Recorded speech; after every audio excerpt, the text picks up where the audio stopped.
Hello everyone, बहुत बहुत स्वागत है आप सभी का आपका अपने यूट्यूब चैनल मैग्नेट ब्रेन्स पर, जहां पर हम आपको प्रोवाइड करते हैं 100% फ्री एजुकेशन, वो भी क्वालिटी कंटेंट के साथ में। हमारा पेपर बहुत नजदीक आ चुका है और अब हम टेस्टिंग कर रहे हैं। हम काफी दिनों से डेली बेसिस पर कुछ ना कुछ टॉपिक्स कवर कर रहे थे और उस पर कमांड कर रहे थे। वो वीडियोज आपने देखे होंगे, अगर नहीं देखा है तो प्लीज देख लीजिए। उसकी प्लेलिस्ट जो है वो आपको हमारे चैनल पर ही मिल जाएगी, होम पेज पर। और साथ ही साथ हमने मॉक टेस्ट भी शुरू कर दिए हैं, जिसमें से सबसे पहला जो मॉक टेस्ट हमने डिस्कस किया था वो सीयूटी का जो ऑफिशियल मॉक टेस्ट था वो हमने काफी दिनों पहले डिस्कस कर दिया था। साथ ही साथ अभी हमारा मॉक टेस्ट 3 चल रहा है, यानी इसके पहले 2 मॉक टेस्ट में ऑलरेडी डिस्कस कर चुका हूं। तो ये तीनों मॉक टेस्ट आप जरूर देखिएगा और यहां से आपको पता चलेगा कि एक्चुअली में आपके पेपर का जो लेवल है वो किस हद तक जा सकता है और किस टाइप के सवाल आपसे पूछे जा सकते हैं। ठीक है, तो चलिए शुरू करते हैं आज के इस सेशन को और बहुत मजा आने वाला है आपको आज के सेशन में। तो शुरू करते हैं आज के सेशन को और पहला सवाल आपके स्क्रीन पर ये रहा। ठीक है, बहुत ही रिलेवेंट सवाल मैंने रखे हैं और जैसा कि मैं उम्मीद कर रहा हूं कि सीयूटी में जो आपसे क्वांटिटेटिव एप्टीट्यूड पूछा जाएगा वो बहुत ही बेसिक लेवल का पूछा जाएगा। बट कभी कभी क्या होता है कि बेसिक चीजें जब आपसे पूछी जाती हैं तो आप गलतियां बहुत कर देते हो, वहां पर है ना, सिली मिस्टेक्स हो जाते हैं या खुशी के मारे गलती हो जाती है। तो वो सब चीजें नहीं करनी है, इसलिए हम प्रैक्टिस कर रहे हैं। ठीक है, चलिए तो यहां पर सवाल को पढ़ते हैं अच्छे से। The numbers x, x+2, x+4 are all prime numbers, what is the value of x। तो यहां पर आपसे बोल रहा है कि यहां पर x, x+2, x+4 ये 3 नंबर्स हैं, x के टर्म्स में आपको दिए गए हैं और ये सारे के सारे प्राइम नंबर्स हैं। प्राइम नंबर्स क्या होते हैं सर? वो नंबर्स जिनके सिर्फ और सिर्फ 2 फैक्टर्स होते हैं, एक तो वो खुद होता है और एक 1 होता है। ठीक है, तो ऐसे नंबर जिसके सिर्फ और सिर्फ 2 फैक्टर्स होते हैं उसे हम प्राइम नंबर कहते हैं। आपसे बोल रहा है what is the value of x, तो x की वैल्यू क्या हो सकती है? तो सबसे पहले हम सोचेंगे कि भैया ये जो है हमारे पास में ये x है, ये x+2 है और ये x+4 है। अगर हम ऑप्शन के थ्रू जाएं तो अगर मैं x को 3 लेता हूं तो ये अगर 3 हुआ तो ये 5 हो जाएगा और ये कितना हो जाएगा सर? 7 हो जाएगा। क्या ये बात समझ में आ रही है? हाँ सर। क्या 3, 5, 7 प्राइम नंबर है? हाँ सर है, बिल्कुल है, बिल्कुल है। यानी 3 इसको सेटिस्फाई कर रहा है? हाँ सर, बिल्कुल कर रहा है। ठीक है सर, तो 3 हमारा आंसर हो सकता है? हाँ सर, हो सकता है। बट फिर भी एक बार चेक कर लेते हैं। 2 को अगर हम मान लेते तो अगर इसको 2 मानते तो ये कितना होता सर? 4 होता और ये कितना होता सर? 6 होता। तो 2 प्राइम नंबर तो है बट 4 और 6 प्राइम नंबर नहीं है, ये कॉम्पोजिट नंबर है। ठीक है ना, कॉम्पोजिट नंबर कौन होते हैं? जिनके 2 से ज्यादा फैक्टर्स होते हैं। ठीक है, तो ये हमारा आंसर नहीं हो सकता। 11 अगर हम रखते तो ये 11 बनता, ये आपका 13 बनता और ये आपका 15 बनता। तो 11 प्राइम नंबर है, 13 भी प्राइम नंबर है बट 15 प्राइम नंबर नहीं है। इसका मतलब ये भी सेटिस्फाई नहीं कर रहा है ना। अगर हम 17 मानते तो अगर ये 17 होता तो बगल वाला 19 होता और फिर ये कितना होता सर? 21 होता। 21 फिर से हमारा प्राइम नंबर नहीं है, तो ये भी सेटिस्फाई नहीं हो रहा। तो हमारा जो फर्स्ट ऑप्शन है वो इस सवाल का सही जवाब है। हालांकि एक ऑप्शन जब सेटिस्फाइड हो गया था तो हमें आगे बढ़ जाना चाहिए था, बट हो सकता था आप में से कुछ बच्चे बोलते सर आपने बाकी चेक क्यों नहीं किए, हमें क्यों नहीं बताया, है ना। हम इतना समय निकाल के आ रहे हैं, देख रहे हैं आपके वीडियो को, आपको सभी चीजों को चेक करके हमें बताना चाहिए ना, ठोक बजा के सबको देखना चाहिए। तो हमने देख लिया भैया। ठीक है, समझ में आया? कोई दिक्कत, कोई परेशानी नहीं? चलो, आसान सा सवाल था। अब आगे बढ़ते हैं। अब आपसे बोल रहा है find the square root of this, find the square root of this. आपको इसका स्क्वायर रूट निकालना है। अब यहां पर होता क्या है ना, जब आप ये सवाल देखते हो और डेसिमल में देखते हो तो आपको लगता है अरे बाप रे ये तो अपने से होने से रहा। ऐसा नहीं है भैया, सवाल आसान है, सवाल बहुत ही आसान है। क्या है पहले ये देख लेते हैं। स्क्वायर रूट ऑफ क्या निकालना है सर? आपको स्क्वायर रूट ऑफ को निकालना है 0.324 इंटू 0.64 इंटू 129.6।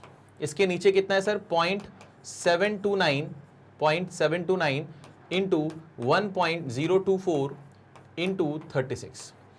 अब यहां पर सबसे पहले आपको इस डेसिमल से ना निजात पाना है ना, डेसिमल को हटाना है। अब डेसिमल को कैसे हटाएंगे सर? डेसिमल को कैसे हटाएंगे सर? ध्यान से देखो, यहां पर 3, यहां पर 2 और यहां पर 1, यानी कि नीचे कितने जीरो आएंगे? 6 जीरो आएंगे। कितने जीरो आएंगे? 6 जीरो आएंगे। ठीक है सर, यहां पर 3, यहां पर 3, यहां पर कुछ भी नहीं। 3 और 3 कितने हो गए? 6। तो यहां पर भी नीचे 6 जीरो आएंगे, यहां पर भी नीचे 6 जीरो आएंगे, यानी कि इन दोनों ऊपर और नीचे का जो डिनोमिनेटर है वो सेम हो जाएगा। क्या बात समझ में आ रही है? हाँ हाँ हाँ सर, समझ में आ गई, समझ में आ गई। इसका मतलब ये नंबर कैसे दिखाई देगा आपको? ये नंबर आपको दिखाई देगा 324, फिर दिखाई देगा 64, फिर दिखाई देगा 1296, फिर ये नंबर क्या दिखाई देगा आपको सर? 729। ये नंबर दिखाई देगा आपको कितना? 1024, और ये नंबर देगा आपको 36। ठीक है सर, अब आपको स्क्वायर रूट निकालना है सर। तो भैया ये जो है कलर चेंज करते हैं भैया, ये जो है ये किसका स्क्वायर है? 18 का, 18 का। ठीक है भैया, ये किसका स्क्वायर है? 8 का। ठीक है सर, किसका है सर? ये 8 का। ये किसका है सर? 36 का। किसका?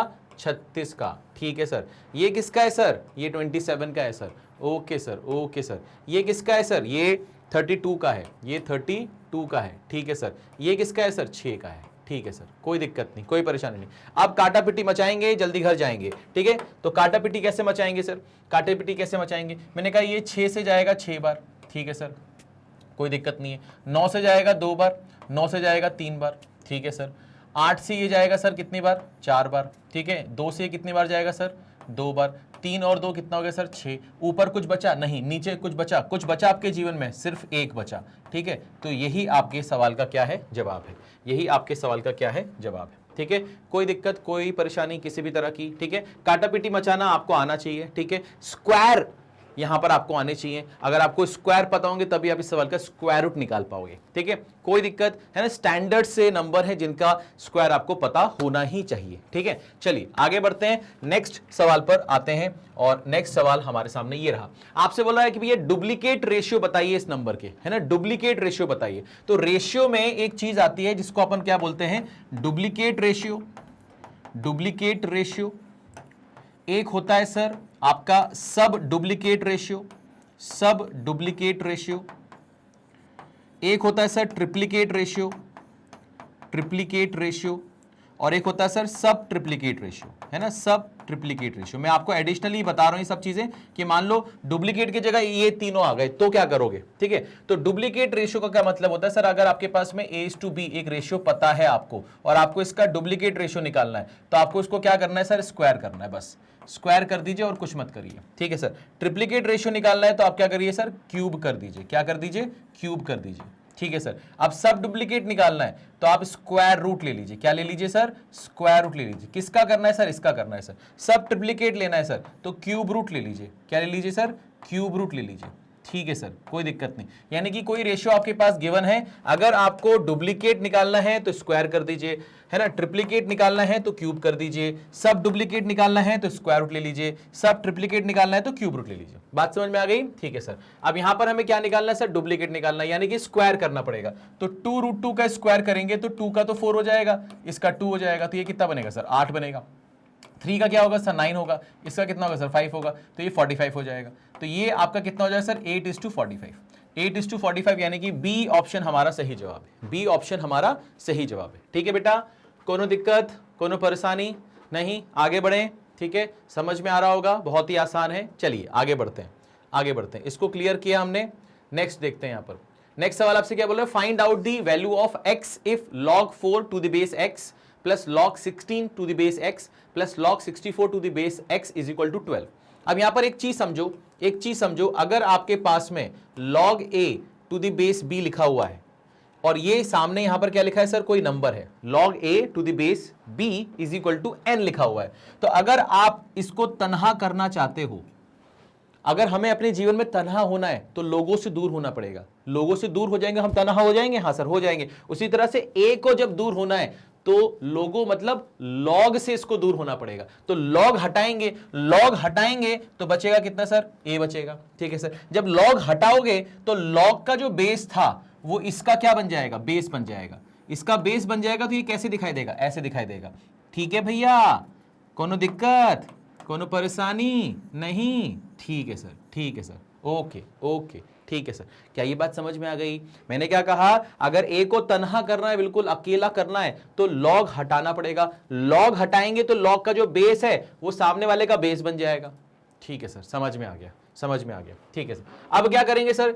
अच्छा, एक और चीज यहां पर काम आएगी क्या कि सर अगर आपके पास में log a to the base c है और log b to the base c है तो ये क्या होता है सर? ये होता है sir log a into B to the base c। अच्छा, अगर इनके बीच में प्लस का साइन है तो ये आपस में a और b क्या हो जाएंगे? मल्टीप्लाई हो जाएंगे। अच्छा सर, अगर सर मान लीजिए इनके बीच में ये log a to the base c है और ये log b to the base c है, इसका डिफरेंस हो रहा है। अब क्या होगा सर? अब ये आपस में डिवाइड हो जाएंगे, यानी ए अपॉन बी हो जाएगा ये, और यहाँ पर बेस क्या होगा सर, सी होगा। यहाँ पर बेस क्या होगा सर, सी होगा। बात समझ में आ रही है? तो अगर यहाँ पर बीच में प्लस लगा है तो ये मल्टीप्लाई होंगे, माइनस लगा है तो ये डिवाइड हो जाएगी। ठीक है बेटा, कोई दिक्कत कोई परेशानी नहीं? चलिए, तो ये सब कुछ अगर समझ में आ गया, अब ये सवाल आपकी मुट्ठी में है, कैसे करेंगे सर? अब यहाँ पर ये log a, log b और log c लिखा है, तो अगर log a plus log b था तो log a भी हो गया था। अब log a plus log b plus log c होगा तो क्या होगा, log a भी c हो जाएगा। ठीक है सर, समझ में आ गया।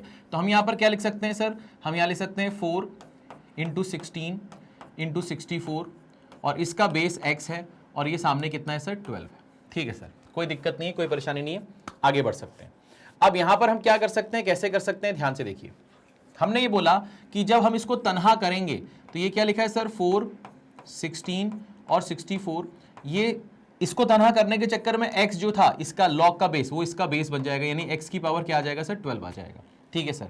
अब हमने देखा ये 4 की पावर 1 है, ये 4 की पावर 2 है, ये 4 की पावर 3 है, तो 3 2 5 1 6 ही हो रहा है। ठीक है, बट यहाँ तो पावर क्या है, 12 है, तो क्या कर सकते हैं, इसको लिख सकते हैं 2 की पावर 2, इसको लिख सकते हैं 2 की पावर 4, इसको लिख सकते हैं सर 2 की पावर कितना, 8 लिख सकते हैं क्या, है ना, 2 की पावर 6 लिख दें तो ये कितना हो जाएगा सर, 6 हो जाएगा, 6 हो जाएगा। ठीक है, ये आ गया सर, ये आ गया सर x की पावर 12। अच्छा, 6 4 10 और 2 12, यानी कि 2 की power 12 is equal to x की पावर 12। अब ये देखो, ये दोनों ना आपस में बराबर हैं, पावर भी इनकी सेम है, तो इसका मतलब ये कि जो बेस है वो भी सेम होगा, यानी x की वैल्यू कितनी आएगी सर, x की वैल्यू आएगी आपकी 2 आएगी। तो आपका जो आंसर है सर, जो आपको x निकालना था, है ना, x सुन के आपको किसी की याद आती हो तो मैं माफी चाहूंगा, बट x आपको निकालना था। x शब्द यहाँ पर इस्तेमाल हुआ है भाई, क्या कर सकते हैं, x अल्फाबेट यहाँ पर इस्तेमाल हुआ है, क्या कर सकते हैं। बट अगर आपको किसी की याद आ रही है x सुनकर तो आप बुरा मत मानिएगा, आप यादों में बह मत जाइएगा। ठीक है, यहाँ पर हम x को ढूंढ लाए हैं आपके लिए, और वो है कितना, 2। ठीक है, तो आपकी 2x है ना, या आपकी x की वैल्यू कितनी है, 2 है। चलिए आगे बढ़ते हैं, आगे बढ़ते हैं, ये हटाते हैं। नेक्स्ट सवाल, अब आपसे बोल रहा है कि a minus B is to A plus B जो है वो 1:5 है। आपको बताना है कि a square minus B square is to A square plus B square क्या होगा। ठीक है, तो यहां पर एक बहुत ही सिंपल और सरल सा कॉम्पोनेंडो एंड डिविडेंडो का एप्लीकेशन लगता है, कॉम्पोनेंडो एंड डिविडेंडो का एप्लीकेशन लगता है। आपने पढ़ा होगा स्कूल टाइम पे, है ना, आपने स्कूल टाइम पे पढ़ा होगा। ठीक है, बचपन में। मैं आपको इसको फटाफट लगाना सिखा रहा हूं। जैसे ये x अपॉन वाई लिखा है, मान लो x upon Y is equal to लिखा हुआ है 4/3, फॉर एग्जांपल ये लिखा हुआ है।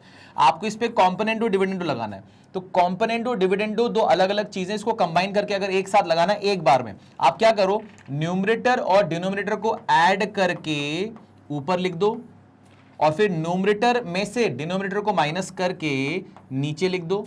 अब जो चीज यहां किया वो चीज वहां भी कर दो, तो ये क्या होगा सर, 4 + 3, और ये हो जाएगा सर 4 - 3, तो ये कितना हो जाएगा सर, 7, और ये हो जाएगा सर 1। ठीक है सर, ठीक है सर। यानी कि अगर आपके पास x अपॉन वाई है और आपकी इच्छा है x + y upon x - y बनाने की, तो आप इस तरह से बना सकते हो। अच्छा सर, मान लीजिए आपके पास में x + y upon x - y की वैल्यू जो है वो 7/1 दी गई है, और आपकी इच्छा है x अपॉन y निकालने की। अब आपको मालूम है कि अगर आप इसको क्रॉस मल्टीप्लाई कर दोगे, है ना, फिर x को एक साथ y को एक साथ कर दोगे, फिर x अपॉन y करोगे तो आपका x अपॉन y आ सकता है, हाँ आ सकता है। बट अगर मैं इस चीज पर कॉम्पोनेंटो डिविडेंडो लगा दूं तो क्या ये चीज मैं डायरेक्टली भी निकाल सकता हूं, हाँ निकाल सकता हूं। कैसे निकाल सकता हूं, ध्यान से देखो, ध्यान से देखो। इस पर अगर कॉम्पोनेंटो डिविडेंडो लगाएंगे तो एक बार ऊपर वाले में नीचे वाले को ऐड करना है, और एक बार ऊपर वाले में से नीचे वाले को सब्ट्रैक्ट करना है। तो सब्ट्रैक्ट करेंगे तो ये माइनस होगा, ये प्लस हो जाएगा।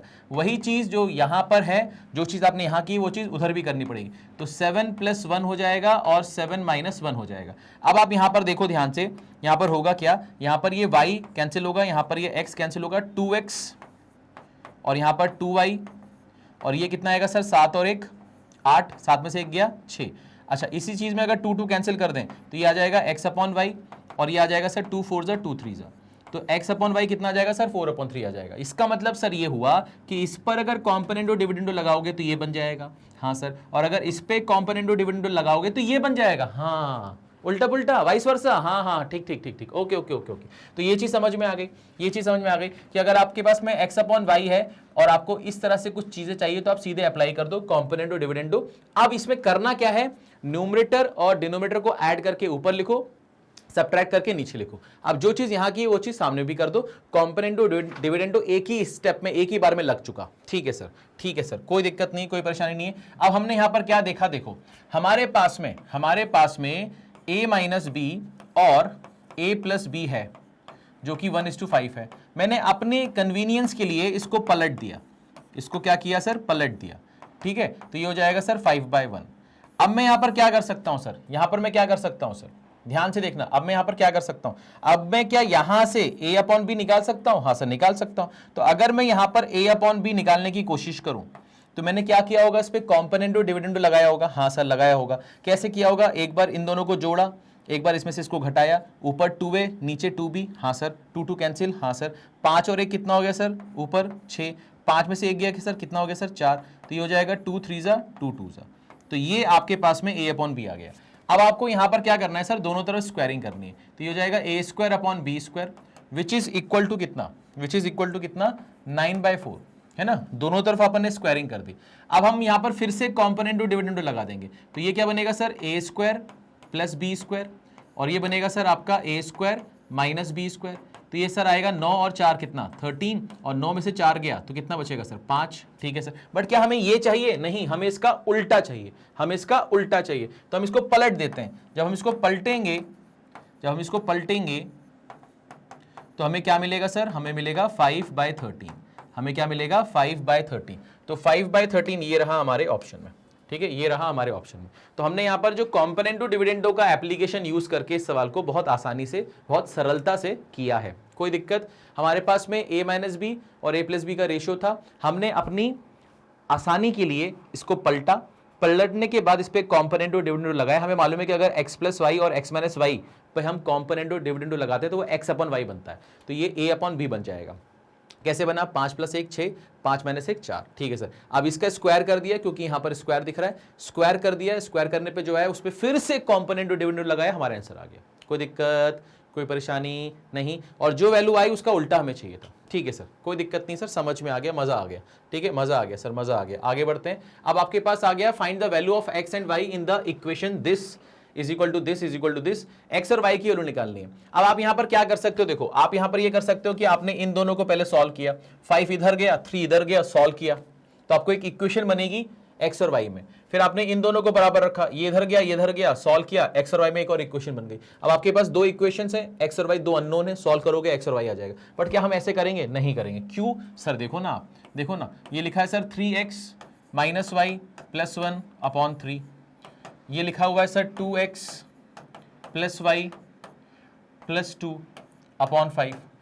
यहां क्या लिखा हुआ है आपके पास में 3x + 2y + 1 अपॉन 6। ये लिखा हुआ है आपके पास, हाँ या ना? ठीक है सर। अब हम यहां पर क्या करेंगे, कैसे करेंगे, ध्यान से देखो। अब हम यहां पर ऑप्शन सेटिस्फाई करवा देंगे, ऑप्शन सेटिस्फाई करा देंगे। अब देखो x की वैल्यू 2 और y की वैल्यू 1 पुट कर दो। जब x की वैल्यू 2 पुट करोगे तो ये बनेगा 6, y की वैल्यू 1 पुट करोगे। ठीक है सर, तो यहां पर क्या बचेगा सर, यहां पर बचेगा 2। अच्छा, यहां पर आपने x की वैल्यू 2 पुट करी थी, क्या बनेगा सर 4, y की वैल्यू 1 है तो यहां पर बनेगा 1 + 2 और ये बनेगा 5। ये क्या बन रहा है सर 4 2 6 और 1 7, 7/5। क्या ये आपस में बराबर है? नहीं बाबा, ये जो हमारे बीच से चला गया, ये ऑप्शन गलत हो गया भैया, ये ऑप्शन गलत हो गया। ठीक है सर, कोई दिक्कत नहीं, कोई परेशानी नहीं, ये समझ में आ गया। ठीक है सर। अच्छा, अब यहां पर इस वाले ऑप्शन को देखो, इस वाले ऑप्शन को देखो, 1 1 को देखो। मैं इसमें पुट कर रहा हूं 1, तो यहां पर कितना होगा सर 3 - 1 + 1 अपॉन 3। यहां पर कितना हो जाएगा सर 1 पुट करने पे 2 + 1 + 2 अपॉन 5, और यहां पर 1 पुट करेंगे तो 3 + 2 + 1 अपॉन 6। ये कितना होगा सर 3/3 1, ये होगा सर 5/5 1, ये होगा सर 6/6 1। यानी कि ये इसको सेटिस्फाई कर रहा है क्या? हाँ सर कर रहा है। मतलब कौन सेटिस्फाई कर रहा है सर? ये सेटिस्फाई कर रहा है। यानी कि यही हमारे सवाल का क्या है, सही जवाब है। यही हमारे सवाल का क्या है, सही जवाब है। बात समझ में आ गई? कोई दिक्कत तो नहीं, कोई परेशानी तो नहीं? तो आप चाहते तो इसको सॉल्व भी कर सकते थे, बट उसमें आपका टाइम बहुत चला जाएगा। आप ऑप्शन सेटिस्फाई करा दो ना, क्या दिक्कत है, ऑप्शन सेटिस्फाई करा दो, है ना? बात समझ में आई? अच्छा, अगर इस सवाल में सिर्फ x की वैल्यू पूछे तब आपको सॉल्व ही करना पड़ेगा, तब आपको सॉल्व ही करना पड़ेगा। बट एग्जामिनर को मालूम है कि यार हम चाहते हैं कि बच्चा दिमाग लगा के पेपर सॉल्व करे, मेहनत करके नहीं। मेहनत नहीं करना है आपको, आपको सिर्फ अपने दिमाग का इस्तेमाल करना है, सही सही इस्तेमाल करना है। ठीक है, चलिए आगे बढ़ते हैं, आगे बढ़ते हैं। ठीक है। अच्छा, जिन बच्चों को जो थोड़े कमजोर दिल वाले उनको मैं बता दूं मैं क्या कहना चाह रहा था कि आप इसको सॉल्व कैसे कर सकते हो। वो देखो यहां पर ये चीज है आपके पास में, यहां पर कितना लिखा है सर 2x + y + 2/5।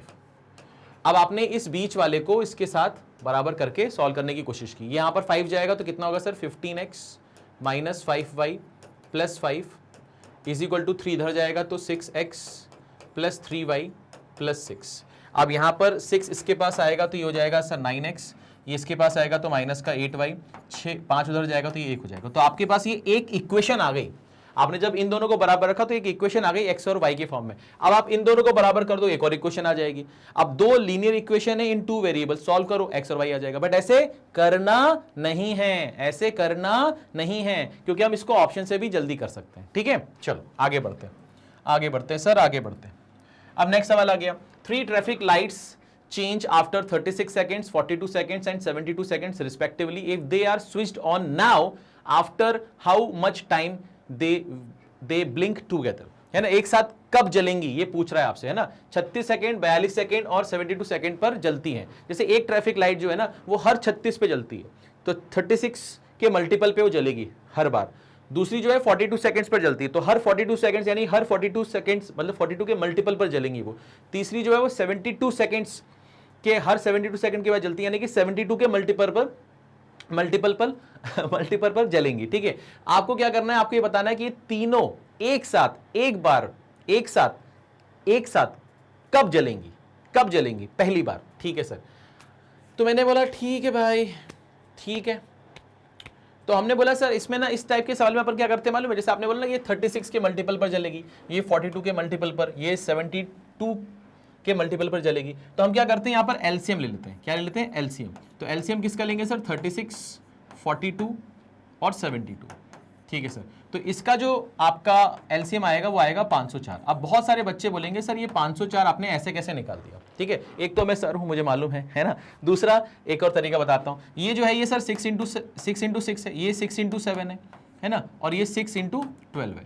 तो इनमें कॉमन क्या है सर 6 है, तो 6 तो ले लिया। अब बचा 6, 7 और 12।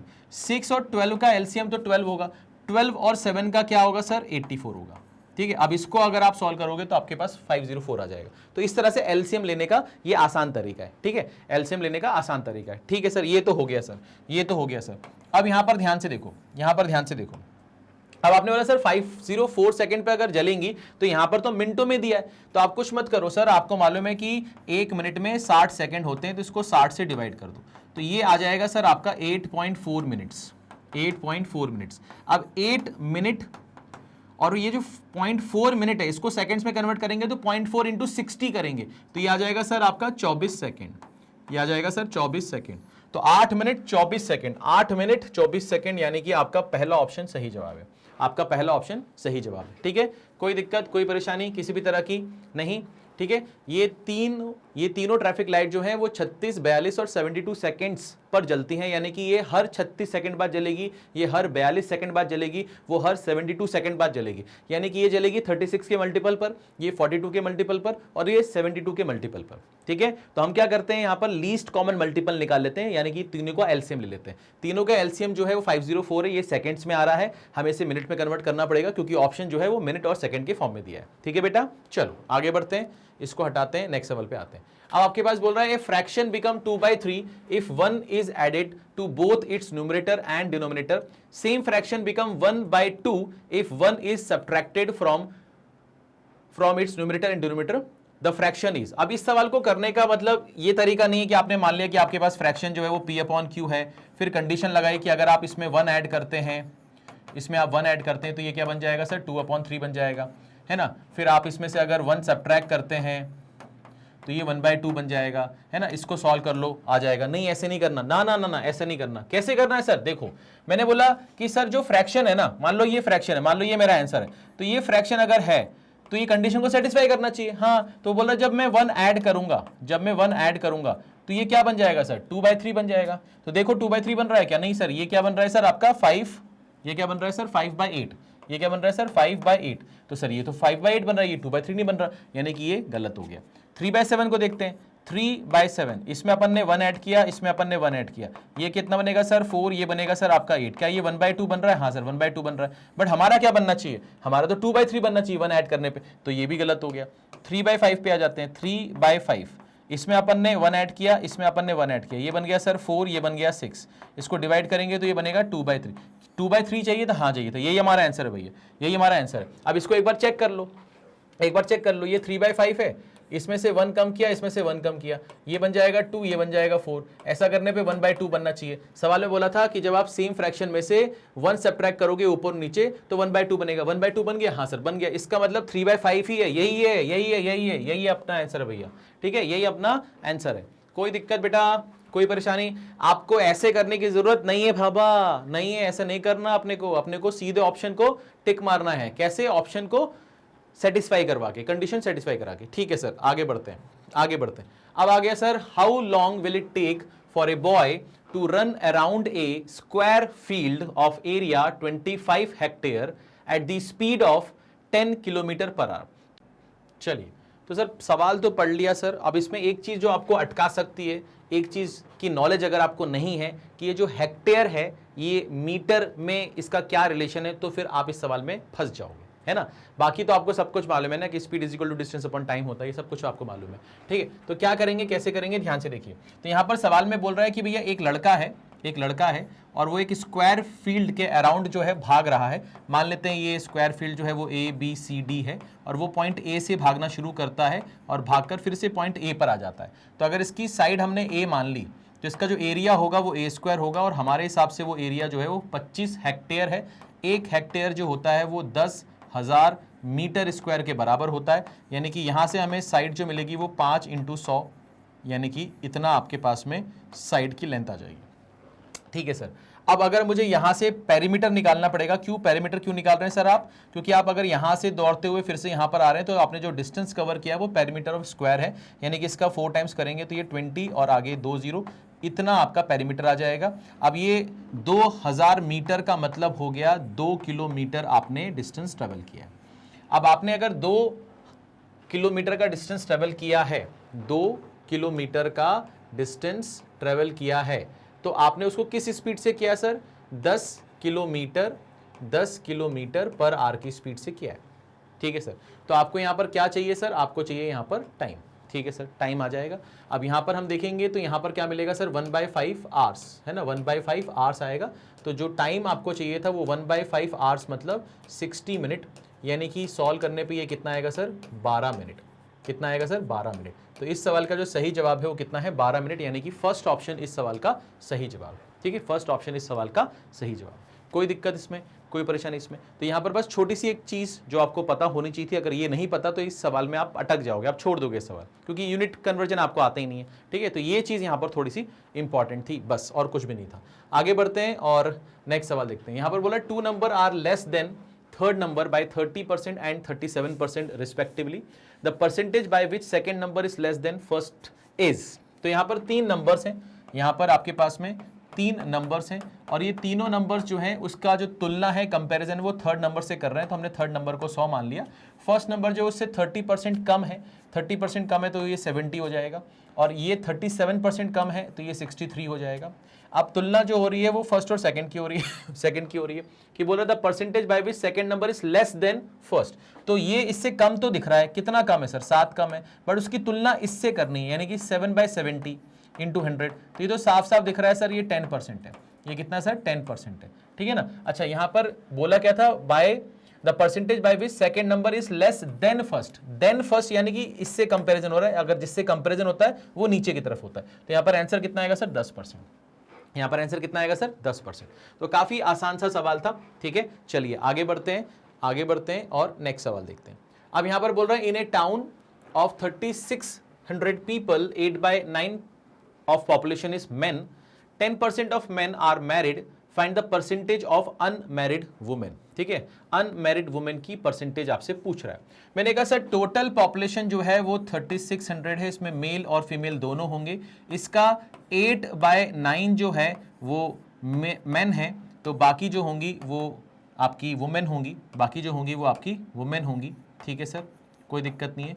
तो मैंने कहा सर यहाँ पर 3600 को 9 से डिवाइड करेंगे तो 400 इंटू 8 करेंगे तो यह आ जाएगा आपके पास 3200। अगर 3200 पुरुष हैं तो बाकी 400 कौन है सर, महिलाएं हैं। ठीक है सर। आपसे बोला 10% ऑफ मैन आर मैरिड, तो इसके 10% जो है वो मैरिड हैं, तो 10% इसके मैरिड हैं, यानी कि 320 जो है वो मैरिड हैं। ठीक है, तो अनमैरिड कितने हो गए सर इसके, अनमैरिड इसके यहाँ पर बाकी हो गए। तो क्या इसको निकालने की आवश्यकता है, नहीं सर। ठीक है सर। अब आपको ये समझना है कि जो 320 लोग शादीशुदा हैं, उन्होंने जो शादी की होगी वो इन्हीं महिलाओं से की होगी जो यहाँ पर अवेलेबल है। हाँ सर। तो अगर यहाँ पर 320 पुरुष शादीशुदा हैं तो यहाँ पर 320 महिलाएं भी क्या होंगी, शादीशुदा होंगी। ठीक है, 320 महिलाएं भी क्या होंगी, शादीशुदा होंगी। अब 400 में से अगर 320 शादीशुदा हैं तो 80 जो है वो आपकी क्या है, अनमैरिड है। 80 जो है वो आपकी अनमैरिड है। तो अब यही बोल रहा है कि जो अनमैरिड है वो कितने प्रतिशत है, किसकी, महिलाओं की। महिलाएं कितनी है सर, 400 इंटू कितना, 100। तो ये आपका रिक्वायर्ड परसेंटेज आ जाएगा। तो यहां से ये 2 जीरो चले जाएंगे तो यहां से कितना आएगा सर, 20%। तो आपका जो रिक्वायर्ड परसेंटेज है वो कितना है सर, 20%। ठीक है ना, बात समझ में आ गई। ये आपका सवाल यहीं पर खत्म हो गया। ठीक है बेटा, कोई दिक्कत, कोई परेशानी। भाई टोटल पॉपुलेशन का 8/9 मैन है, 3200 ये आ गया, इसमें से इसको कम किया ये आ गया। अब इसका 10% मैरिड है। अब ये जितने भी लोग मैरिड होंगे इनकी पत्नियां इन्हीं 400 में से होंगी। वो कितनी है सर, 320 है। ठीक है सर। अच्छा, ऐसा नहीं है कि सर एक ने 2-2 3-3 शादी की, ऐसा नहीं है ना। ठीक है, ऐसा नहीं है। ठीक है, तो 320 सब के सब शरीफ हैं। ठीक है, और डरपोक भी हैं, है ना, शादी कैसे करेंगे दोबारा। ठीक है, तो 320 है, 320 है, तो 400 में से 320 तो मैरिड हो गए, तो 80 क्या हो गई, अनमैरिड हो गई। अब ये 80 400 का कितना परसेंट है, बस ये पूछ रहा था। ठीक है बेटा, कोई दिक्कत, कोई परेशानी नहीं। चलिए आगे बढ़ते हैं, आगे बढ़ते हैं। नेक्स्ट सवाल आ गया sir, boating at 6/7 of regular speed in a lake, the tourist got late by 30 minutes. How much time will it take when boating is at usual speed? तो आपसे क्या बोल रहा है कि भैया आप अपनी रेगुलर स्पीड के 6/7 से अगर बोटिंग करते हो तो आप 30 मिनट से लेट हो जाते हो। इसको करना कैसे सर, ध्यान से देखो। आपकी यूजुअल स्पीड क्या है, आमतौर पे जो स्पीड क्या है, और अभी प्रेजेंट में आपकी स्पीड क्या है, उसके बारे में हम बात कर रहे हैं। तो हमने यहां पर लिख दिया सर स्पीड। अगर आपकी यूजुअल स्पीड 7 है तो आप इसके 6/7 से ट्रेवल कर रहे हो, तो 7 का 6/7 जो होता है वो कितना होता है सर, 6 होता है। ठीक है सर, ठीक है सर। अब ऐसे भी देख सकते हो कि अगर ये 6/7 है तो इसका मतलब ये आपकी यूजुअल स्पीड है और आप अभी 6 की स्पीड से चल रहे हो। इसका मतलब ये हो गया, है ना, 6/7 ऑफ यूजुअल। तो यूजुअल अगर 7 है तो आपकी जो प्रेजेंट होगी वो 6 होगी सर। ठीक है सर, समझ में आ गया सर, बहुत हो गया, बहुत हो गया, समझ में आ गया, इतना डिटेल में मत जाओ आप। ठीक है सर। अब ये बात आती है कि सर आप जो डिस्टेंस ट्रेवल कर रहे हो ना, वो आप 7 से करो या 6 से करो, वो तो सेम ही करोगे आप। हाँ सर। तो डिस्टेंस जो है वो आपका क्या है, यहाँ पर कांस्टेंट है, डी यानी कि डिस्टेंस, और ये हमारा क्या है सर, कांस्टेंट है। अगर ये हमारा कांस्टेंट है तो आपको पता होना चाहिए कि स्पीड और टाइम जो होते हैं वो इनवर्सली प्रोपोर्शनल हो जाते हैं अगर डिस्टेंस कांस्टेंट होता है सर। क्यों, अरे बेटा स्पीड होता है सर डिस्टेंस अपॉन टाइम। अगर ये कांस्टेंट हो गया आपका, ये अगर आपका कांस्टेंट हो गया तो स्पीड जो होगा वो इनवर्सली प्रोपोर्शनल हो जाएगा टाइम के। इसका क्या मतलब है, इसका मतलब ये कि अगर स्पीड का रेशियो आपके पास है 3:4 तो टाइम का रेशियो कितना हो जाएगा, 4:3। क्यों, अरे उल्टा पुल्टा है ना, उल्टा पुल्टा है ना। तो s अगर इंक्रीज हो रहा होगा तो t डिक्रीज हो रहा होगा। इनवर्सली प्रोपोर्शनल का मतलब क्या होता है कि अगर आप स्पीड को बढ़ाओगे तो आपका टाइम कम होगा, है ना। अगर आप स्पीड को घटाओगे तो आपका टाइम बढ़ेगा। तो स्पीड का रेशियो अगर 3 से 4 हो रहा है तो टाइम का रेशियो 4 से 3 होगा। अच्छा ठीक है सर, समझ में आ गया। तो यहां पर स्पीड का रेशियो कितना है सर, 7 से 6 हो रहा है, तो टाइम का जो रेशियो होगा वो 6 से क्या हो जाएगा, 7 हो जाएगा। यानी कि पहले आप इतना टाइम ले रहे थे, अब आप इतना टाइम ले रहे हो, यानी कि आप ज्यादा टाइम ले रहे हो। कितना, 1 यूनिट। और ये जो 1 यूनिट आप टाइम ले रहे हो ना, इस वजह से तो आप लेट हो रहे हो। तो लेट कितने मिनट से हो रहे हैं सर, 30 मिनट से लेट हो रहे हैं। तो 1 यूनिट की वैल्यू कितनी आ गई सर, 30 मिनट आ गई। तो 6 यूनिट की वैल्यू कितनी आएगी सर, 180 मिनट आएगी, यानी कि 3 घंटे। यानी कि अगर आप अपनी यूजुअल स्पीड से चलते हो तो आपको 3 घंटे लगते हैं डिस्टेंस ट्रेवल करने में। वही पूछ रहा था क्या, हाँ, how much time will it take when boating is at usual speed. तो अगर आप यूजुअल स्पीड से चलते हो तो आपको टाइम कितना लगता है सर, 3 घंटे। यानी कि बी हमारा सही ऑप्शन होगा। ठीक है, बी हमारा सही ऑप्शन होगा। ठीक है भाई, कोई दिक्कत है इसमें, कोई परेशानी है इसमें, आगे बढ़ सकते हैं। ठीक है, आगे बढ़ते हैं, चलिए आगे बढ़ते हैं। तो हमने इसको यहां से क्लियर किया, आगे बढ़ते हैं। अब आपसे बोल रहा है एक rectangle field of length 242 meter has an area of 4840 meter square. What will be the cost of fencing its perimeter if cost of fencing is 50 पैसा per meter? तो एक रेक्टेंगुलर प्लॉट है जिसका लेंथ पता है और उसका एरिया भी पता है। तो अगर लेंथ पता है और एरिया पता है तो ब्रेथ पता चल जाएगा। हाँ सर, पेरीमीटर आपको चाहिए होगा क्योंकि फेंसिंग आप पेरीमीटर पे कर रहे हो तो आपको पेरीमीटर चाहिए होगा। पेरीमीटर के लिए आपको क्या चाहिए, twice of L plus B, जिसमें एल पता है पहले से, बी आपने निकाल लिया। ठीक है सर, अब जितना भी पेरीमीटर आएगा वो 50 पैसे से 50 पैसे के हिसाब से कितना उसका प्राइस पड़ने वाला है फेंसिंग का, वो आपको निकालना है ना। कैसे करेंगे, ध्यान से देखो। एरिया क्या होता है सर आपका, लेंथ इंटू ब्रेथ। ये कितना है सर आपका, ये कितना है सर आपका 4840 और लेंथ आपके पास है 242 इंटू ब्रेथ। तो ब्रेथ जो आएगा वो मेरे हिसाब से तो 20 आना चाहिए, मेरे हिसाब से 20 आना चाहिए। ठीक है सर, अब हम पेरीमीटर निकालेंगे तो पेरीमीटर क्या होता है sir, twice of L plus B होता है। तो मैंने यहाँ पर लिखा है सर ट्वाइस, एल कितना है सर 242 और ये कितना है सर 20। तो यहाँ से हमारा जो पेरीमीटर आएगा वो आ जाएगा सर 2 इंटू 262। ठीक है, मैं इसको मल्टीप्लाई अभी नहीं कर रहा हूँ, है ना। ठीक है सर, अब आपको कॉस्ट ऑफ फेंसिंग निकालना है। तो कॉस्ट ऑफ फेंसिंग कैसे निकालेंगे सर, कॉस्ट ऑफ फेंसिंग कैसे निकालेंगे, ये आपका मीटर में आ रहा है। तो आपको मालूम है कि भैया 1 मीटर के 50 पैसे लेते हैं, मतलब बाबा 1 मीटर के 50 पैसे यानी कि आधा रुपए लेता हूं। तो सर इसका कितना लूंगा, मैंने कहा 2 इंटू 262 मीटर का कितना लूंगा, मैंने कहा 2 इंटू 262 इंटू 1/2। तो ये 2 से 2 चला गया तो बचा कितना सर 262, यानी कि 262 रुपीज आपका कॉस्ट ऑफ फेंसिंग आने वाला है। ठीक है, तो इस सवाल का जो सही जवाब है वो कितना है सर, आपका फर्स्ट ऑप्शन। ठीक है, फर्स्ट ऑप्शन आपका इस सवाल का सही जवाब है। कोनो दिक्कत, कोनो परेशानी नहीं, आगे बढ़ें। ठीक है भाई, चलें, बढ़िया सवाल था, आसान सा सवाल था भाई, इससे आसान जीवन में कुछ हो नहीं सकता। अब आपसे बोल रहा है the area of 4 walls of a room is 660 metre square and length is twice the width, height being 11 metre, find area of ceiling. अच्छा, तो देखो बेटा यहां पर एरिया ऑफ 4 वॉल्स दिया है। एरिया ऑफ 4 वॉल्स क्या होता है सर, ध्यान से देखो। एरिया ऑफ 4 वॉल्स क्या होता है सर, ये वाला वॉल, सामने वाला वॉल, इधर वाला वॉल, इधर वाला वॉल, नीचे वाला क्या होता है सर फ्लोर, ऊपर वाला क्या होता है सर सीलिंग। ठीक है सर, तो यहां पर अगर ये लेंथ है, ये अगर लेंथ है, ये अगर विड्थ है और ये अगर हाइट है, ठीक है, तो यहां पर अगर इसका एरिया मैं निकालूं, इसका एरिया, तो इसका एरिया क्या होगा सर L इंटू एच। ऐसा इधर भी होगा, ऐसा उधर भी होगा, तो ये हो जाएगा twice of L into H हो जाएगा। हाँ सर, फिर अगर मैं इसका एरिया निकालूं तो ये हो जाएगा B इंटू एच। ये कितना हो जाएगा सर B इंटू एच। इसका एरिया निकालूं तो ये हो जाएगा सर B इंटू एच। ऐसा इधर भी होगा, ऐसा इधर भी होगा, तो ये हो जाएगा sir twice of B into H. तो अगर मैं 2 कॉमन निकाल लूँ यहाँ से और H कॉमन निकाल लूँ यहाँ से, तो ये बनेगा सर L प्लस बी। तो ये जो फॉर्मूला आ गया, ये आपका आ गया area of 4 walls, area of 4 walls. ठीक है, बात समझ में आ गई। अच्छा, अब आपको अगर फ्लोर का एरिया निकालना है तो फ्लोर का एरिया क्या होगा सर L इंटू बी। उसी तरह से सीलिंग का कितना होगा सर L इंटू बी। तो सीलिंग का एरिया जो होगा सर वो L इंटू बी होगा, L इंटू बी होगा। तो आपको L चाहिए और आपको B चाहिए, बस इतना आपको समझ में आना चाहिए। ठीक है सर, अब सवाल में आपको twice of L plus B into H जो है वो कितना दिया है सर 660 दिया है। ठीक है सर, कोई दिक्कत नहीं है। तो ये सब हम यहाँ से हटा देते हैं, है ना, ये ज्ञान हमें मिल चुका है, अब हम इसका इस्तेमाल करेंगे। तो हमने बोला सर यहाँ पर हम क्या कर सकते हैं, ध्यान से देखो, आपसे बोला length is twice the width, है ना, length is twice the width, यानी कि लेंथ जो है वो 2b के बराबर है। ठीक है सर, कोई दिक्कत नहीं है। तो यहाँ पर हमने लिखा 2, यहाँ L की जगह 2b पुट करेंगे तो 2b प्लस b कितना होगा सर 3b हो जाएगा। ठीक है सर, और h जो है वो 11 है, ये 11 लिख दिया। और यहाँ पर लिखा 6 इंटू 11 इंटू 10। कोई दिक्कत आपको? कोई दिक्कत नहीं सर, मेरे को सब चंगा है सर, सब बढ़िया चल रहा है, सब बढ़िया। मैंने कहा 2 3 6 हो गया, 11 से ये 11 चला गया, तो b की वैल्यू कितनी आ गई सर 10 आ गई। अगर b की वैल्यू 10 है तो L की वैल्यू कितनी होगी सर 2b, यानी कि 20 हो जाएगी सर। ठीक है सर, और मुझे क्या चाहिए सर एरिया ऑफ सीलिंग यानी L इंटू बी चाहिए, तो 20 इंटू 10 करूंगा तो कितना हो जाएगा सर 200 हो जाएगा। तो यही मेरे सवाल का सही जवाब होगा, यानी कि फर्स्ट ऑप्शन मेरे सवाल का सही जवाब है।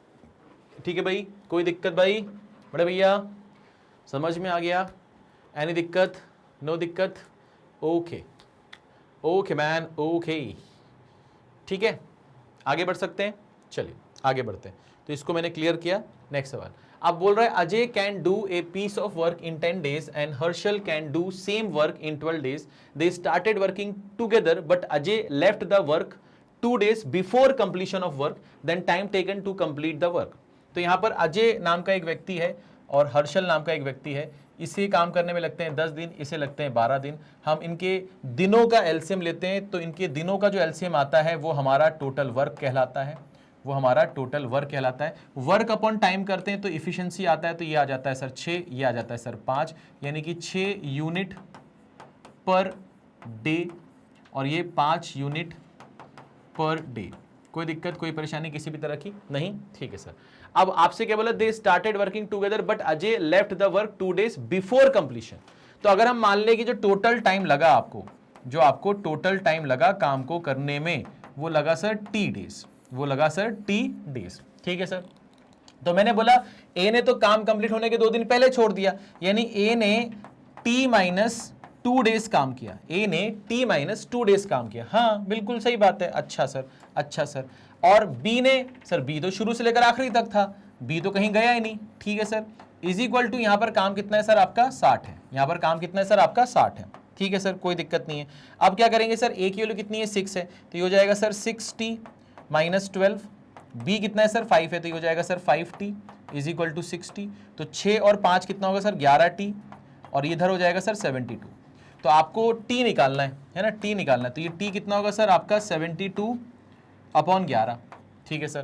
तो यहां पर हम क्या लिख सकते हैं सर, 11 इंटू 6 करेंगे 66 प्लस 6 करेंगे, ये आ जाएगा. तो सर काम जो है वो पूरा काम कितने दिन में कंप्लीट हुआ सर, 6/11. 6/11 ये रहा हमारा पहला ऑप्शन. 6/11 ये रहा हमारा पहला ऑप्शन. ठीक है, कोई दिक्कत, कोई परेशानी किसी भी तरह की? सब चंगा, सब बढ़िया है ना, समझ में आ रहा होगा है ना. चलिए, हमारे पास ए और बी का टाइम था हमारे पास में. ठीक है सर. कंडीशन ये थी कि ए ने काम कंप्लीट होने के 2 दिन पहले छोड़ा है, बी शुरू से लेकर आखिरी तक था. इसका मतलब ये हुआ, तो अगर टोटल टाइम जो हमें लगा काम को कंप्लीट करने में वो T दिन लगा, तो बी ने T दिन तक काम किया, ए ने T-2 दिन तक काम किया. ऐसे करके काम कंप्लीट हो गया. हमें T निकालना था, हमने T निकाल दिया. ठीक है, चलो आगे बढ़ते हैं, नेक्स्ट सवाल पे आते हैं. अब आपसे बोल रहे हैं इन द गिवन फिगर, वो रहा फिगर भैया, O is the center of a circle and diameter AB bisects and chord CD at point E. अच्छा, तो यहां पर बोल रहा है कि O is the center of a circle and diameter AB bisect and chord CD at point E. अच्छा, मतलब बाइसेक्ट कर रहे हैं एक दूसरे को. ठीक है, अच्छा. आपसे क्या बोल रहा है भैया, आपसे बोल रहा है such that CE is equal to ED. CE is equal to ED. अच्छा, CE is equal to ED. ठीक है भाई, CE is equal to ED. ठीक है, उसकी लंबाई हमको दी गई है. EB की लंबाई कितनी दी गई है सर, हमको 4 दी गई है. रेडियस ऑफ द सर्कल निकालना है. ठीक है सर. तो सवाल में O तो जो है सेंटर है सर सर्कल का, AB जो है वो कॉर्ड को बाइसेक्ट कर रहा है E पॉइंट पर. इसका मतलब ये है कि AB जो है वो डायमीटर है, वो इस कॉर्ड को बाइसेक्ट कर रहा है E पॉइंट पर, यानी कि इसकी लंबाई और इसकी लंबाई बराबर है. और वो लंबाई कितनी दी गई सर, 8 और 8 दी गई, यानी कि ये लंबाई 8 है, ये लंबाई 8 है, ये आपको 4 दिया गया. ठीक है, इसकी लंबाई मान लेते हैं, इसकी लंबाई हमारी x है, इसकी लंबाई हम मान लेते हैं x है. ठीक है, अच्छा, यहां पर आपको पता होना चाहिए कि कोई भी कॉर्ड अगर है किसी भी सर्कल में, अगर कोई भी कॉर्ड है ना, मैंने ऐसे बना दिया, कोई भी कॉर्ड है, मान लेते हैं ये A है, ये B है, ये C है, ये D है, तो AB और CD कोई कॉर्ड है वो O पॉइंट पे कट कर रहे हैं. तो आपको ये पता होना चाहिए कि ये जो लंबाई होती है AO और ये जो लंबाई होती है OB, इसका जो मल्टीप्लीकेशन होता है वो इस लंबाई यानी कि CO और इस लंबाई यानी कि OD, इनके मल्टीप्लिकेशन के बराबर होती है. यानी कि इसका मल्टीप्लिकेशन, इसका मल्टीप्लिकेशन आपस में बराबर होता है. ये एक प्रॉपर्टी है कॉर्ड की, है ना. मैंने ज्योमेट्री का एक सेशन लिया था, वो अगर आपने देखा होगा तो उसमें ये सवाल मैंने करवाया हुआ है. ठीक है, अच्छा. अब यहां पर क्या है सर, यहां पर अगर इस हिसाब से चलेंगे तो सर ये डायमीटर क्या कॉर्ड होता है, हाँ कॉर्ड तो होता है, लॉन्गेस्ट कॉर्ड होता है भाई साहब, लॉन्गेस्ट कॉर्ड होता है डायमीटर. अच्छा, यानी AB भी कॉर्ड है, CD भी कॉर्ड है, एक दूसरे को कट कर रहे हैं, बाइसेक्ट कर रहे हैं. हाँ सर कर रहे हैं. ठीक है, मतलब इंटरसेक्ट कर रहे हैं ना, हाँ कर रहे हैं सर. ठीक है, तो इस पॉइंट पे ये इंटरसेक्ट तो कर रहे हैं. ठीक है सर. इसका मतलब क्या है सर, इसका मतलब ये है कि A से लेकर ये जो लंबाई है E का, यानी कि हम ये बोल सकते हैं कि जो AE है और जो आपका EB है, ये बराबर किसके होगा सर, ये आपका CE और DE के बराबर होगा। हाँ सर ठीक है सर, समझ में आ गया। AE को आपने क्या माना है सर, x माना है। EB को आपने क्या माना है सर, 4 माना है। CE को क्या माना है सर, आपने 8 माना है। और D भी आपका सर क्या है, 8 है। तो x जो होगा सर वो क्या होगा सर, 4 से ही जाएगा कितनी बार, 2 बार, तो ये आ जाएगा सर 16।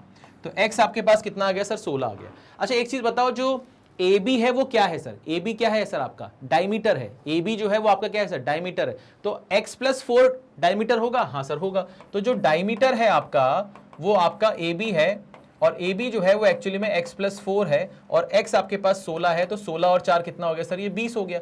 तो अगर डायमीटर 20 है तो रेडियस कितना होगा सर, रेडियस 10 होगा। तो रेडियस आपका पूछा गया था, है ना, रेडियस ही आपसे पूछा गया था। ठीक है बेटा, तो यहां पर ये वाली जो प्रॉपर्टी है इसका इस्तेमाल यहां पर हुआ है।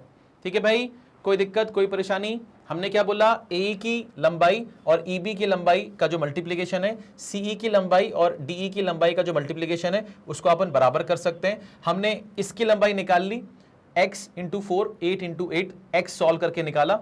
x + 4 करेंगे, डायमीटर आएगा, डायमीटर का आधा करेंगे, रेडियस आ जाएगा। ठीक है भैया, चलो आगे बढ़ते हैं, आगे बढ़ते हैं। किसी को कोई दिक्कत, कोई परेशानी? ठीक है, और ये वाला सवाल मैंने आपको ज्योमेट्री के सेशन में पढ़ाया है, अगर आपको याद हो तो इसके ऊपर 2-3 सवाल किए हमने। ठीक है, बहुत अच्छे। चलिए अब यहां पर क्या बोल रहा है, the mean of 20 observation is 15. On checking it was found that 2 observations were wrongly copied as 3 and 6. If wrong observation are replaced by correct values 8 and 4, then correct mean is. अब यहां पर होता क्या है ना, यहां पर जब भी आपको ऐसा कोई सवाल आए जिसमें आपसे बोला जाता है कि भैया कुछ बच्चों का हमने एवरेज मार्क्स निकाला और बाद में पता चला कि उसमें से एक बच्चे के जो मार्क्स हैं वो गलत हैं, है ना, हमको देने थे कुछ और हमने दे दिए कुछ, तो सही एवरेज क्या होगा या सही मीन क्या होगा वो बताओ। तो इसका एक बहुत ही शानदार तरीका मैं आपको बता रहा हूं। ठीक है, तो करेक्ट एवरेज या ट्रू एवरेज कुछ भी बोल सकते हैं, इज इक्वल टू क्या होगा सर, ये आपका जो गिवन एवरेज है प्लस यहां पर आप क्या करोगे, यहां पर जो करेक्ट वैल्यू आपको लेनी थी और यहां पर जो इनकरेक्ट वैल्यू आपने ले ली, इनकरेक्ट वैल्यू जो आपने ले ली। ठीक है, तो आपको बस करना क्या है, इनका एल्जेब्रिक सम करना है। करेक्ट वैल्यू को लेना आप पॉजिटिव में, इनकरेक्ट वैल्यू को लेना आप नेगेटिव में, अपॉन यहां पर नंबर ऑफ ऑब्जर्वेशन से डिवाइड कर देना, ध्यान से समझो। करेक्ट एवरेज अगर आपको निकालना है तो जो भी गिवन एवरेज है आपका उसमें कुछ ऐड होगा। अब वो ऐड होगा या सब्ट्रैक्ट होगा वो डिपेंड करता है यहां पर जो वैल्यू है वो क्या है। अब ये वैल्यू क्या है सर, जो भी करेक्ट वैल्यू है उसको प्लस में लिखो, जो भी इनकरेक्ट वैल्यू उसको माइनस में लिखो, और इनका एल्जेब्रिक सम करने के बाद जो भी आए उसको नंबर ऑफ ऑब्जर्वेशन से डिवाइड कर दो। अब जब आप इसका एल्जेब्रिक सम करोगे तो आपको करेक्ट एवरेज मिल जाएगा, क्योंकि आपसे गलती जो होगी ना वो थोड़ी बहुत ही हुई होगी, तो आपका जो एवरेज होगा, सही एवरेज, वो गलत एवरेज के आसपास ही होगा। ठीक है सर, तो हमने ये बोला कि अगर हमें यहां पर करेक्ट एवरेज निकालना है, तो करेक्ट एवरेज निकालने के लिए हमने गिवन एवरेज लिखा। गिवन एवरेज हमें कितना दिया सर, हमें गिवन एवरेज दिया 15। ठीक है सर, प्लस यहां पर नंबर ऑफ ऑब्जर्वेशन कितने हैं सर, 20 हैं। आपको लेना कितना था सर, 8 और 4 12, आपको 8 और 4 ये 12 लेना था। आपने ले कितना लिया सर, आपने ले लिया 3 और 6। तो हम यहां पर क्या करेंगे, यहां पर -3 और -6 कर देंगे। ठीक है सर, तो अब यहां पर देखो ये 15 तो लिख लिया मैंने एज इट इज। ठीक है सर, यहां पर क्या होगा सर, ध्यान से देखो, 8 और 4 कितना हो गया सर, 12। 12 में से क्या जा रहा है सर, 9। 12 में से 9 गया तो कितना बचेगा सर, 3। तो यहां पर आएगा सर 3/20। ठीक है, 3/20। ठीक है, 3/20। 6 और 3, 8 और 4 12, रिप्लेस बाय करेक्ट वैल्यू 8 और 4। तो 8 और 4 12, 12 में से अपना 9 चला गया, तो 9 चला गया तो 3 बचेगा, 3/20। ठीक है, 3/20। अब यहां पर इसको थोड़ा सा स्पेस बचाते हैं, यहां पर ध्यान से देखो, ये यहां से गया। अब यहां पर अपने पास क्या आ गया सर, अपने पास आ गया सर ये 15, और यहां पर आ गया सर 3/20। तो मैंने यहां पर 5 से ऊपर नीचे मल्टीप्लाई कर दिया, तो ये हो गया सर 15 और ये हो गया सर 15/100। अब 15/100 का मतलब क्या हो गया सर, 0.15, जोड़ने पे कितना आएगा सर, 15.15। ठीक है, मैंने 5 से क्यों मल्टीप्लाई किया, क्योंकि इसको 100 बना दूंगा तो नीचे 2 0 आ जाएंगे। अब ऊपर जो भी है उसको 100 से डिवाइड करने का मतलब है कि 2 के बाद डेसिमल लगा देना।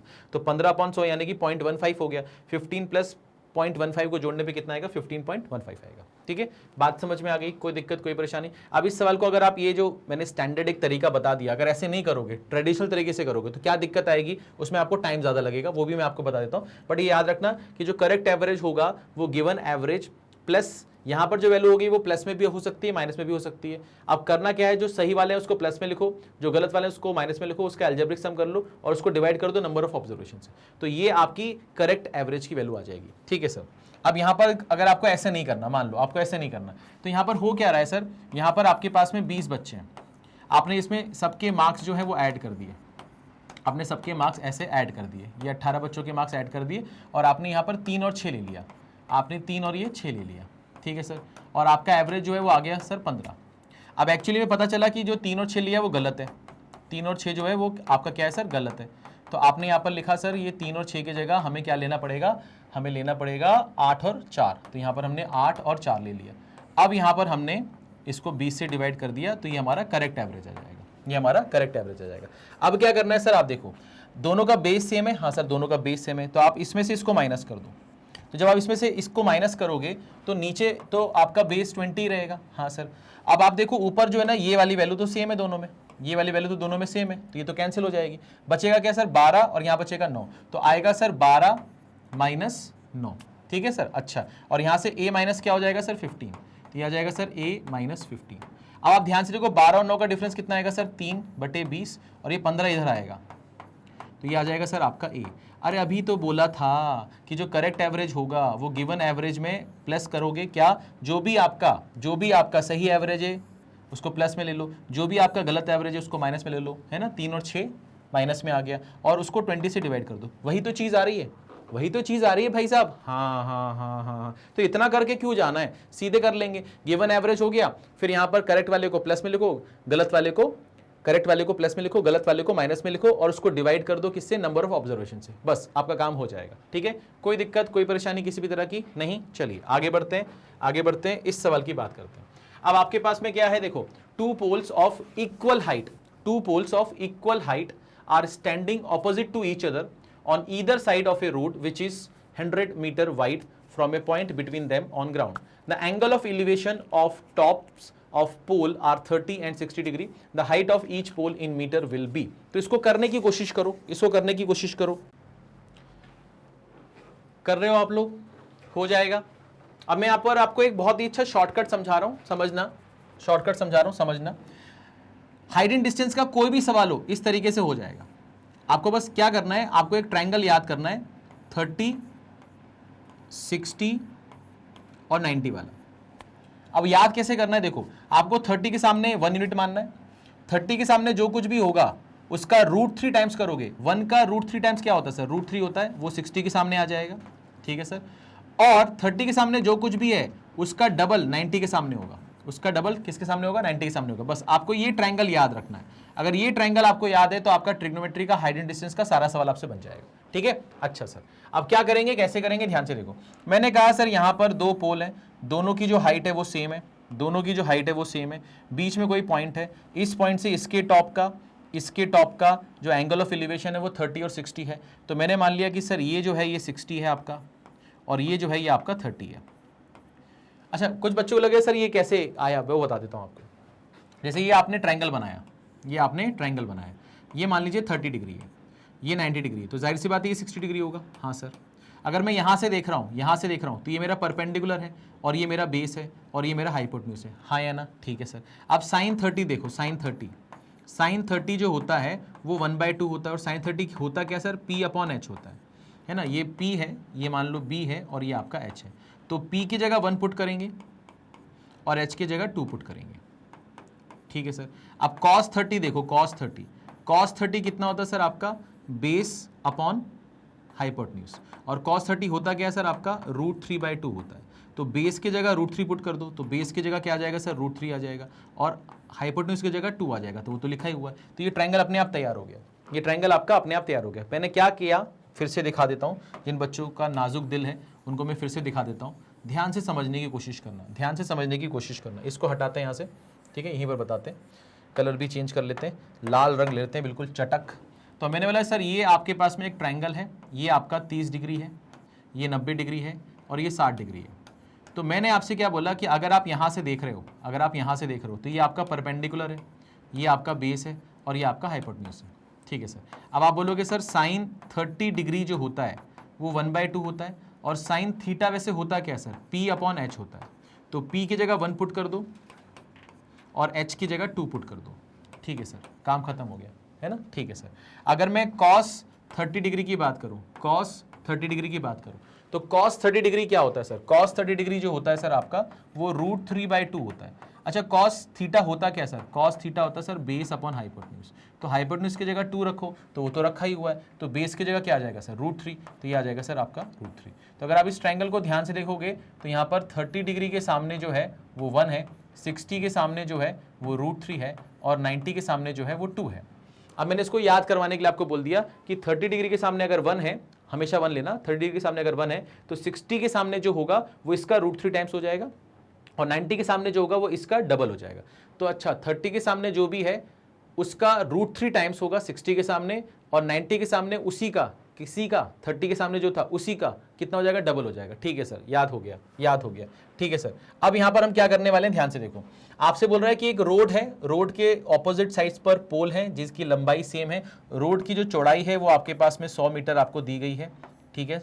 अच्छा आपको इसकी पोल की जो है हाइट निकालनी है, पोल की जो है हाइट निकालनी है। ठीक है। और एंगल ऑफ एलिवेशन किसी पॉइंट से इन दोनों के टॉप का क्या है, 30 और 60 डिग्री है। कैसे करेंगे इस सवाल को, ध्यान से देखो। मैंने यहां पर ये बोला कि अगर ये 30 है, ये 90 है तो ये 60 होगा। हाँ सर बिल्कुल होगा। अगर ये 60 है, ये 90 है तो ये 30 होगा। बिल्कुल होगा सर, बिल्कुल होगा। तो मैंने क्या किया, मैंने कहा ये 30 है ना, हाँ सर 30 है, तो 30 के सामने मैंने मान लिया कि h लिखा है, इसकी लंबाई मैंने h मान ली। अगर 30 के सामने h है तो इस 60 के सामने क्या होगा सर, इसका √3 टाइम्स होगा, तो ये कितना होगा सर, √3h होगा। ठीक है सर। अगर ये √3h है तो ये तो बराबर बराबर है, तो ये भी कितना होगा सर, √3h होगा। ठीक है सर। अगर 30 के सामने √3h है तो 60 के सामने इसका √3 टाइम्स होगा, इसका √3 टाइम्स करोगे तो √3 इंटू √3h यानी कि कितना हो जाएगा सर, 3h हो जाएगा। ठीक है सर। अब आप ये बोलो ये 3h है और ये h है यानी कि ये 4h है, बट ये तो सर 100 है यानी कि h की वैल्यू कितनी है सर, 25 है। अगर h की वैल्यू 25 है तो हाइट ऑफ द पोल कितनी हो जाएगी सर, 25√3। हाइट ऑफ द पोल कितनी हो जाएगी सर, 25√3। तो ये आपके सवाल का सही जवाब हो जाएगा। ठीक है। तो ये आपको ट्रायंगल बस याद होना चाहिए। अगर ये ट्रायंगल आपको याद है, 30 के सामने अगर 1 है तो 60 के सामने उसका √3 टाइम्स हो जाएगा और 90 के सामने उसका डबल हो जाएगा। अब मैं आपसे बोलता हूं कि अगर मान लो ये h है तो ये क्या हो जाएगा, h का √3 टाइम्स। हाँ सर, h का √3 टाइम्स ये हो जाएगा √3h। और अगर ये h है तो इसके सामने इसका डबल होगा तो ये कितना हो जाएगा सर, 2h हो जाएगा।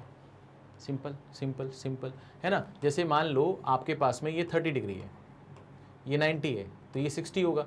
30 के सामने अगर 10 लिखा है तो 60 के सामने क्या होगा सर, इसका √3 टाइम्स लिख दो और 90 के सामने इसका डबल लिख दो। अच्छा ठीक है सर, कोई दिक्कत ही नहीं है, खत्म, टाटा बाय बाय हो गया। ठीक है, इतना बस आपको याद रखना है। ये ट्रायंगल याद है, सवाल खत्म हो जाएगा।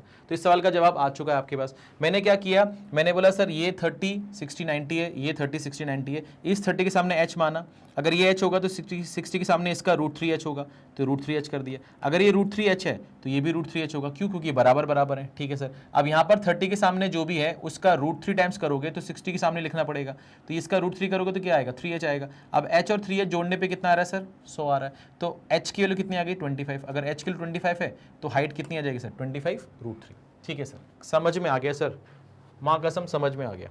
आगे बढ़ते हैं। अब आपसे बोल रहा है कि ए spherical ball of radius 3 centimetre is melted and recast into 3 spherical balls of radius 1.5 centimetre, 2 centimetre and x centimetre. Find the value of x।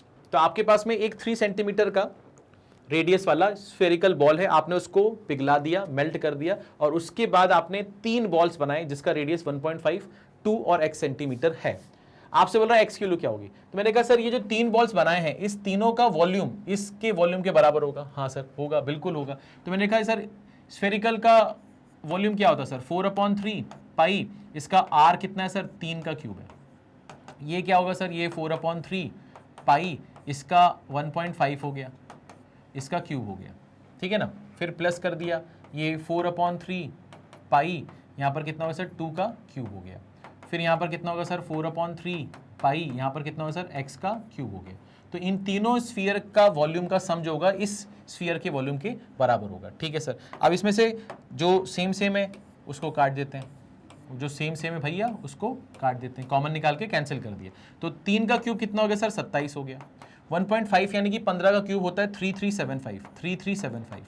तो डेसिमल लगेगा 3 के बाद, है ना, क्योंकि यहाँ पर 1 के बाद था तो क्यूब करने के बाद क्या लगेगा? 3 के बाद डेसिमल लगेगा। ठीक है सर, कोई दिक्कत नहीं है। 2 का क्यूब कितना हो गया सर? 8 हो गया। और यहाँ पर कितना हो गया सर? आपके पास में एक्स क्यूब हो गया। आपके पास कितना हो गया सर? एक्स क्यूब हो गया। तो अब यहाँ पर क्या करोगे? ध्यान से देखो, अब यहाँ पर क्या करोगे? ये सर 8 और 3 कितना हो गया सर? 11 हो गया। तो 27 में से 11.375 जाएगा। ठीक है सर, और ये बनेगा कितना सर? X cube. तो 27 में से पहले 11 कम कर दिया, कितना बचा सर? 16। 16 माइनस कितना होगा सर आपके पास में? 16 माइनस 0.375 यही होगा। ठीक है सर, ये एक्स क्यूब हो गया। अब यहाँ पर 16 में अपन ने इसको 15 लिखा, 15 प्लस 1 माइनस 0.375 ये हो गया सर आपके पास में कितना? X cube. तो यहाँ पर सर एक्स क्यूब जो होगा वो कितना होगा सर? एक्स क्यूब कितना होगा सर? तो मैंने कहा यार 1 में से 0.375 चला जाएगा तो कितना आएगा सर? 0.625 आएगा। हाँ सर 0.625 आएगा। तो ये हो जाएगा सर आपका 15.625। अच्छा, ये मुझे क्या दिख रहा है मालूम है? ये अगर इसका डेसिमल हटा दो तो ये 15625 है। 15625 तो क्या होता है सर? 625 होता है 25 का स्क्वायर। तो 15625 क्या होगा सर? 25 का क्यूब होगा, यानी कि ये 2.5 का क्यूब होगा, क्योंकि पॉइंट लगा ना यहाँ पर। तो ये 2.5 का क्यूब होगा, यानी कि x की जो वैल्यू होगी वो कितनी होगी सर? 2.5 होगी। 2.5 क्या होगी सर? सेंटीमीटर होगी। तो आपका जो आंसर है x की वैल्यू निकालने का वो कितना है सर? बी ऑप्शन, यानी कि 2.5। ठीक है, बहुत सिंपल। मैंने इसको बहुत ही ज़्यादा लेंदी करके आपको बताया ताकि आपको एक एक चीज़ समझ में आ जाए। इसका क्यूब किया, इसका क्यूब किया, इसका क्यूब किया। ठीक है सर, इसका डिफरेंस निकाल दिया यहाँ पर। पहले 27 में से 11 गया, 16 में से 0.375 जाएगा, तो मैंने 16 को 15 प्लस 1 लिख दिया। 1 में से अगर ये जाएगा तो ये बनेगा 0.625, तो ये बनेगा 15.625। अब 15 डेसिमल जब हटाएंगे तो ये बनेगा 15625। 15625 जो होता है वो 25 का क्यूब होता है। तो अगर 15625 25 का क्यूब होता है तो ये तो 3 के बाद डेसिमल लगा है, तो वहां पर 1 के बाद डेसिमल लगेगा। तो 2.5 का वो क्यूब हो गया। 2.5 का क्यूब एक्स क्यूब है, यानी एक्स जो है वो 2.5 हो गया। ठीक है, तो आसान सा सवाल था, है ना, स्टैंडर्ड सा सवाल था। इस तरह के सवाल आपको देखने को मिल सकते हैं। चलिए आगे बढ़ते हैं और इस सवाल के बाद आज के सेशन का आखिरी सवाल देखते हैं। आपसे बोल रहा है कि circumference of the base of a 9 metre high conical tent is 44 metre. Find the volume of air contained in it. जिसके अंदर कितना एयर आएगा, यानी कि वॉल्यूम निकालना है आपको, वॉल्यूम निकालना है। और ये जो शेप है ये कौन सा शेप है सर? कोनिकल शेप है। कौन सा शेप है सर? कोनिकल शेप है। ठीक है सर, तो कोनिकल शेप है सर, कोई दिक्कत ही नहीं है, कोई दिक्कत ही नहीं है। तो यहां पर इसकी हाइट होगी, इसकी हाइट हमें कितनी दी है सर? 9 मीटर। इसकी हाइट हमें कितनी दी है? 9 मीटर, है ना। और इसका रेडियस हम निकाल सकते हैं, इसका रेडियस हम निकाल सकते हैं। ये आपको हाइट दी गई है। तो ये आपको क्या दिया है? 44 मीटर सर सर्कमफरेंस। तो सर्कमफरेंस कितना होगा सर? 2 पाई आर, है ना। सर्कमफरेंस ऑफ किसका? बेस का। बेस क्या है? सर्कुलर है, तो 2 पाई आर आपके पास है 44। तो यहाँ लिखोगे sir 2 into 22/7 into R is equal to 44। अब 44 हमारे बीच अब नहीं रहेगा, तो आर की वैल्यू कितनी आएगी सर? 7 आएगी। तो यहाँ पर ये आर कितना आ गया सर? आपके पास 7 आ गया। ठीक है ना, ये 7 मीटर आ गया। ठीक है सर, अब आपको क्या निकालना है? वॉल्यूम निकालना है। तो जो वॉल्यूम होगा वो क्या होगा सर? ये कोन है, तो कोन का क्या होता है sir? 1/3 pi R square H होता है। तो यहाँ लिखा सर 1/3 पाई कितना है सर? 22/7। आर स्क्वायर कितना है सर? 7 × 7। और एच कितना है सर? आपके पास 9 है। ठीक है सर, अब यहाँ पर क्या कर सकते हैं, कैसे कर सकते हैं सर? ये 7 से 7 चला जाएगा, ये 3 से ये 3 बार जाएगा, तो ये आपके पास 22 है, ये 22 है, और ये आपके पास 21 है। ठीक है, तो 21 × 21 जो होता है वो 441 होता है। 441 में 21 और जोड़ देंगे तो 21 × 22 आ जाएगा। तो ये आ जाएगा 2, ये आ जाएगा 6, ये आ जाएगा 4, यानी कि 462, ये आ जाएगा 462। तो 462 जो है वो हमारा बी ऑप्शन है। 462 हमारा बी ऑप्शन है। ठीक है, तो 22 × 21 तो आप कर सकते हो ना। मैंने कैसे किया यार? 21 × 21 जो होता है ना वो 441 होता है, तो 21 × 22 कितना होगा? 21 जोड़ दो। तो मैंने इस तरह से इसको कर लिया, बाकी आपके ऊपर है आप कैसा करना चाहते हो। ठीक है, चलो, तो ये समझ में आ गया होगा। बिल्कुल सिंपल, सरल, आसान, इजी सवाल मैंने आपको करवाए हैं, क्योंकि यही लेवल आपका एग्जाम का रहने वाला है। हालांकि इसके पहले मैं आपको 2 मॉक टेस्ट और करवा चुका हूं, तो उसको भी एक बार देख लेना। वहां से भी आपको काफ़ी कुछ अच्छे सवाल, एग्जामिनेशन पॉइंट ऑफ व्यू से सवाल, रिलेवेंट सवाल देखने को मिल जाएंगे। ठीक है, चलिए, तो अगर आप हमारे चैनल पर नए हैं, पहली बार आए हैं, और अगर आप पहले से भी पढ़ रहे हैं और आपको ये बात नहीं पता है, क्या बात कि सर आप हमारे चैनल के थ्रू बहुत सारे एग्जाम की तैयारी कर सकते हैं और इन सब के वीडियोस जो हैं वो हमारे चैनल पर अवेलेबल हैं और ये सारी चीज़ें जो आपको मिलती हैं ये फ्री ऑफ कॉस्ट मिलती हैं। इसके लिए आपको कुछ भी पे करने की ज़रूरत नहीं है। सारे वीडियोस जो हैं वो सिस्टमेटिक ऑर्डर में सीक्वेंस वाइज आपको छोटे छोटे चंक्स में प्रोवाइड किए जाते हैं। हर एक वीडियो में आपको एक पर्टिकुलर कॉन्सेप्ट या एक पर्टिकुलर टाइप ऑफ सवालों को डिस्कस किया जाता है जिससे कि आप उस पर्टिकुलर कॉन्सेप्ट पर या टाइप पर अच्छा कमांड कर लेते हो। ठीक है, तो आप हमारे चैनल के थ्रू इन सभी एग्जाम की तैयारी कर सकते हो। ठीक है, सभी एग्जाम में ये सारे एग्जाम्स यहाँ पर दिख रहे होंगे आपको, इन सभी एग्जाम्स की आप तैयारी आराम से कर सकते हो। ठीक है, आपको बस क्या करना है, आपको टॉपिक का नाम डालना है, एग्जाम का नाम डालना है, एंटर करना है। सर्च करते हुए आपको सारी प्लेलिस्ट जो है आपके सामने खुल जाएगी और उसको जिस सीक्वेंस में प्रोवाइड किया गया है उसी सीक्वेंस में अगर आप देखोगे तो आपका जो फाउंडेशन है वो बहुत अच्छा हो जाएगा। ठीक है, और अगर फिर भी आपको कोई डाउट आता है किसी भी सवाल को लेकर तो आप कमेंट करके पूछ सकते हो। ठीक है, चलिए, तो मैं उम्मीद करता हूँ कि आपको ये जो हमारा प्रयास है वो समझ में आ रहा होगा, अच्छा लग रहा होगा। अगर आपको सेशन अच्छा लगा हो, है ना, वे ऑफ टीचिंग अच्छा लगा हो, सोल्यूशन अच्छा लगा हो, तो आप इस वीडियो को लाइक कर सकते हैं, शेयर कर सकते हैं। और अगर अभी तक चैनल को सब्सक्राइब नहीं किया है तो प्लीज़ सब्सक्राइब कर लीजिए क्योंकि आगे आपके लिए बहुत कुछ आने वाला है। तो मिलते हैं नेक्स्ट सेशन में, तब तक अपना ख्याल रखिए। Thank you.